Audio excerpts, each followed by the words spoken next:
हड़ताल का ऐलान सामने आ गया। जी हां, 8 फरवरी को मुल्क भर में पहिया जाम हड़ताल होगी।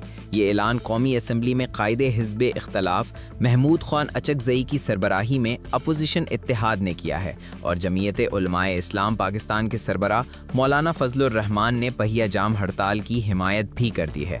महमूद खान अचकज़ई ने कहा कि हम सब कहते हैं 8 फरवरी को ज़ोर ज़बरदस्ती से अवामी मैंडेट चोरी किया गया, अवाम पर जबर किया गया, पीका एक्ट समेत काले कवानीन लाए गए और अदलिया के पर काटे गए। उन्होंने कहा कि जमीयत उलमाए इस्लाम JUI जलसे करना चाहती थी जबकि हम पहिया जाम करना चाहते थे। महमूद खान अचकज़ई ने कहा कि दहशत गर्दी की हम सब मजम्मत करते हैं।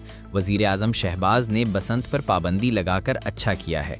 मौलाना फजलुर रहमान ने कहा कि हम अपोजिशन की पहिया जाम की हिमायत करते हैं और 8 फरवरी को अपने जलसे जुलूस मनसूख करते हैं। मौलाना फजलुर रहमान ने कहा कि इस्लामाबाद धमाके पर शदीद अफसोस का इजहार करते हैं। हुकूमती इक़दामात पर तनकीद करते हुए उन्होंने कहा कि हुकूमत की तरफ से कानून साजी से जमहूरियत अपना मुकदमा हार रही है। जब भी मुल्क मुश्किल में होता है तो अवाम की राय ही उसे मुश्किल से निकालती है।